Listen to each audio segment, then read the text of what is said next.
ভাইজান আমার বাবাজিরা, নামাজ না পড়লে ঠিকানা কোথায়? জোরে বলে, ঠিকানা হলো জাহান্নাম। আচ্ছা, যারা নামাজ পড়ে না তাদের ঠিকানা জাহান্নাম, আর যারা নামাজ পড়ে, জি, সব নামাজির জন্য জান্নাত না কিছু নামাজিও আছে জাহান্নামায় যাবে? কি গো, আছে তো নাকি? কারবালার ময়দানে যারা ইমামে হুসাইন রাদিয়াল্লাহু তাআলা আনহুকে শরীর থেকে তার মাথা মুবারককে আলাদা করে দিয়েছিলেন, তারা নামাজ পড়েনি? কথা বলেন। ওই রকম নামাজি যদি এজিদি মার্কা যদি কেউ নামাজি থাকি, তাহলে সে জান্নাত যেতে পারবে?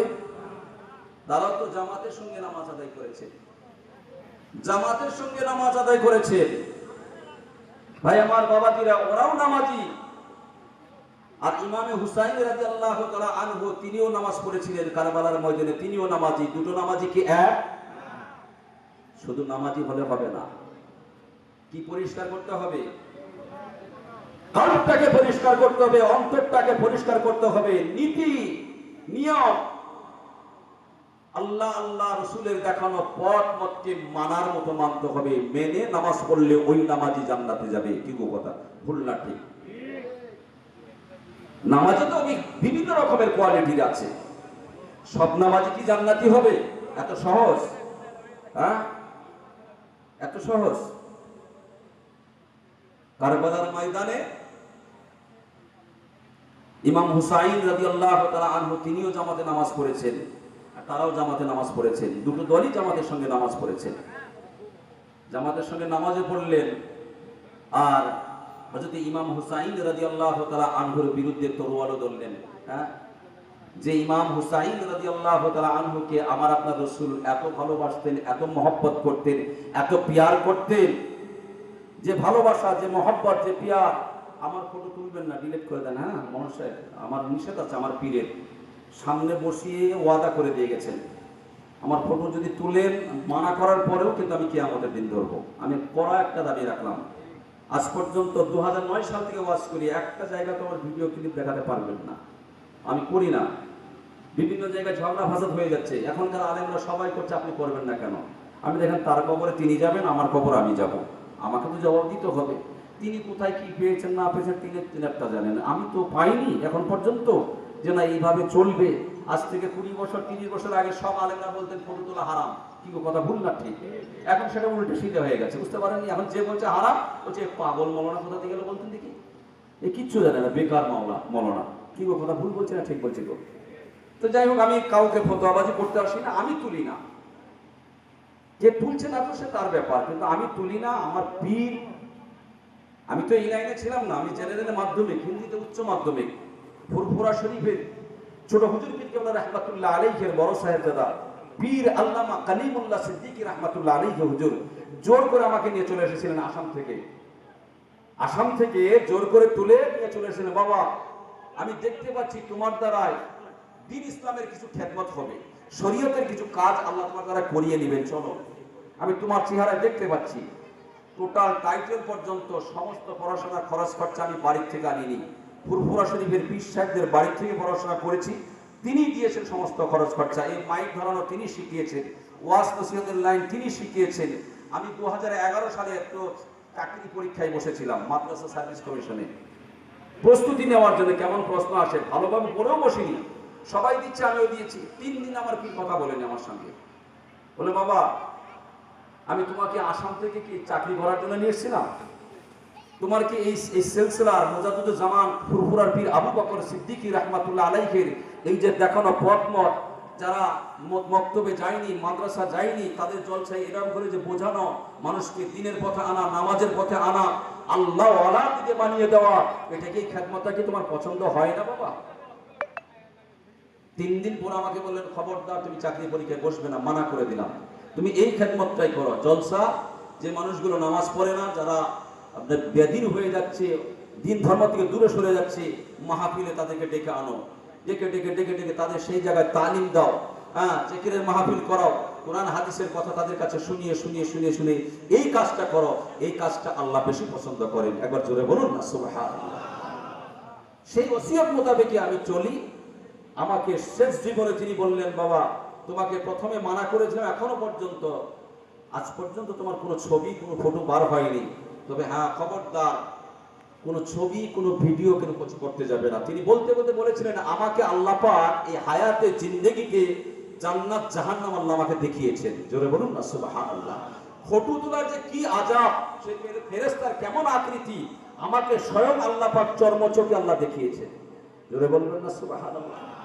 তো আমি কি চাইবো না যারা আমার কাছে মানুষ হলো, যারা আমাকে পীর বলে মানে, যারা আমার ছাত্র, আমি কি চাইবো না তাদেরকে ওই কঠিন জাহান্নামের আগুন থেকে বাঁচাবার জন্য আমি চোখে দেখেছি বলেই তোমাদেরকে বলছি খবরদার ফটো তুলবে না। এই ফটো তোলার আযাব স্বয়ং আল্লাহ পাক আমাকে দুটো চোখে দেখিয়েছেন।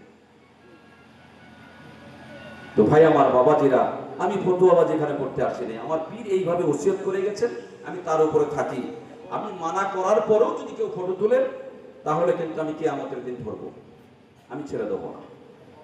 আল্লাহ পাক আমাদের সমাজ থেকে বেশি বেশি আমল করার তৌফিক দান করেন, বলুন আল্লাহ আল্লাহুম্মা আমিন।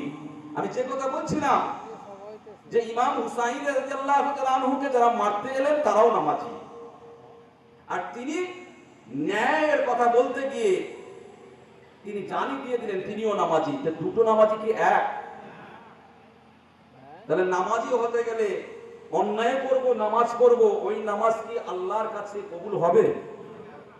নামাজি হতে গেলে ন্যায় পথে থেকে নামাজ পড়তে হবে, শরীয়তকে সামনে রেখে নামাজি হতে হবে। দিনদার আল্লাহ ওয়ালা হতে চান তাহলে কোরআন শরীফ হাদিস শরীফের নীতি নিয়মকে মেনে চলতে হবে। আমি চুরিও করব, নামাজ পড়ব, আমি লোকের মাল কেড়ে নেব, আবার নামাজ পড়বো, লোককে আমি কষ্ট দেব, নামাজ পড়বো, আমি অন্যায় করব, অন্যায়ের সঙ্গে সাথ দেবো, দিয়ে নামাজ পড়বো, ওই নামাজ কি আপনাকে আমাকে জান্নাতে নিয়ে যেতে পারবে? কখনোই নিয়ে যেতে পারবে না।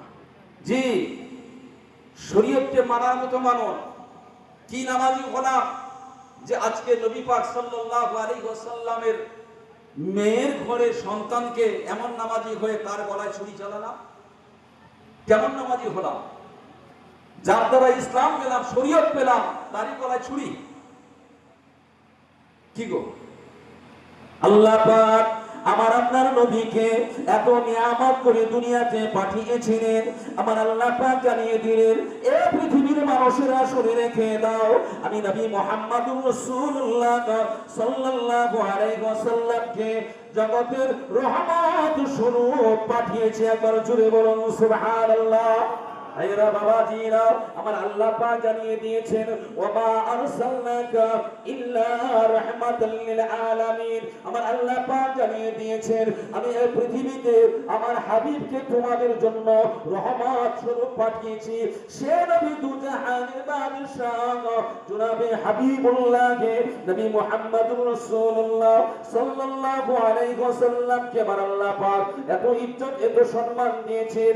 আল্লাহর পরেই যার তিনি হলেন আমার আপনার নবী দুজাহানের বাদশাহ জনাবে হাবিবুল্লাহ নবী মুহাম্মদুর রাসূলুল্লাহ সাল্লাল্লাহু আলাইহি ওয়াসাল্লাম। একবার জোরে বলেন সুবহানাল্লাহ। আল্লাহর পরে যার স্থান, তিনি হলেন আমার আপনার নবী দুজাহানের বাদশাহ জনাবে হাবিবুল্লাহ নবী মুহাম্মদুর রাসূলুল্লাহ সাল্লাল্লাহু আলাইহি ওয়াসাল্লাম। সেই নবী আমার নাতিকে এত ভালোবাসতেন। কি গো, মেয়ের ঘরের সন্তানকে আপনারা নাতি বলেন তো নাকি? নানা নাতির খেলা, বুঝতে পারেন কি আনন্দ। ইমামে হাসান ইমামে হুসাইন রাদিয়াল্লাহু তাআলা আনহুমা রাসূলুল্লাহ সাল্লাল্লাহু আলাইহি ওয়াসাল্লামের সঙ্গে এত ছিল, মানে নানাকে ছাড়া কিছু বোঝে না, বুঝতে পারলেন? একদিন নানা জানার সঙ্গে খেলা করতে করতে রাত হয়ে গেলেন, সন্ধ্যা হয়ে গেলেন। তো বললেন, নানা ভাই রাত হয়ে গেল, আমি তো বাড়ি যাব, আমরা বাড়ি যাব। বলে, যাও, চলে যাও। বলে, রাত তো অন্ধকার, কি করে যাব? কাছাকাছি বাড়ি ছিলেন কিন্তু অন্ধকার, কি করে যাব? বলে, তোমরা যাও না। বলে রাসূল সাল্লাল্লাহু আলাইহি ওয়াসাল্লাম তিনি একটা তাবাসসুম হাসি, মুস্কি একটা হাসি দিলেন। দাঁতের মাঝখান থেকে এমন একটা নূর, এমন একটা জ্যোতি বার হলেন, আম্মা জান ফাতেমাতুজ জোহরা রাদিয়াল্লাহু তাআলা আনহার ঘরের দরজা পর্যন্ত দেখা যাচ্ছিল। জোরে বলুন, জোরে বলবেন না? নূর বেরিয়ে যাচ্ছে না, আলো বেরিয়ে যাচ্ছে। ইমামে হাসান ইমামে হুসাইন রাদিয়াল্লাহু তাআলা আনহুমা দুই ভাই আনন্দের সাথে দৌড়ে দৌড়ে মায়ের কাছে চলে গেলেন। জোরে বলুন না সুবহানাল্লাহ। রাসূল সাল্লাল্লাহু আলাইহি ওয়াসাল্লাম এত ভালোবাসতেন, এত মহব্বত করতেন, মুখ থেকে তাদের জন্য আলো বার করতেন, নূর বার করতেন, যেটা তোমরা যাবে, তোমাদের জন্য টর্চ লাইট আমি ব্যবস্থা করে দিচ্ছি। তো কথা হলো, আমার আপনার নবীর পা থেকে নিয়ে মাথা মুবারক পর্যন্ত টোটালটাই ছিল নূর। জোরে বলুন না সুবহানাল্লাহ। যে তাই রাসূলুল্লাহ সাল্লাল্লাহু আলাইহি ওয়াসাল্লামের ছায়া ছিল, যে রাসূলুল্লাহ সাল্লাল্লাহু আলাইহি ওয়াসাল্লামের ছায়া ওটা নয়, ছায়া ছিল না। না, রাসূল সাল্লাল্লাহু আলাইহি ওয়াসাল্লামের ছায়া রাসূলকে ছায়া ফেলতে পারেনি, কারণ রাসূল সাল্লাল্লাহু আলাইহি ওয়াসাল্লামের যে পাওয়ার ছিল, যে শরীরের নূরের পাওয়ার ছিল, ওই আসমানের সূরজ আমার আপনার রাসূলকে ছায়া ফেলতে পারেনি। জোরে বলুন সুবহানাল্লাহ। রাসূলুল্লাহ শরীর থেকে রশ্মিটা চাঁদকে, সূরজকে আড়াল করে দিত। জোরে বলুন না সুবহানাল্লাহ। তো ভাই আমার, বাবাজিরা, তিনি হলেন আমাদের নবী, নূর নবী, জনাবে হাবিবুল্লাহ নবী মুহাম্মদ রাসূলুল্লাহ সাল্লাল্লাহু আলাইহি ওয়াসাল্লাম। রাসূল এত ভালোবাসতেন, মসজিদে নববী শরীফের নামাজের সময় হয়ে গেছে, নবী পাক সাল্লাল্লাহু আলাইহি ওয়াসাল্লাম নামাজে দাঁড়িয়ে গেছেন। হঠাৎ করে ইমামে হাসান, ইমামে হুসাইন রাদিয়াল্লাহু তাআলা আনহুমা, তারা দুই ভাইয়ের নানাজানের কথা মনে পড়ে গেছে। কোথায় গেল নানাজান, কোথায় গেল, খুঁজে পাচ্ছে না, ঘরেতে নেই। এবার জানে যে মসজিদে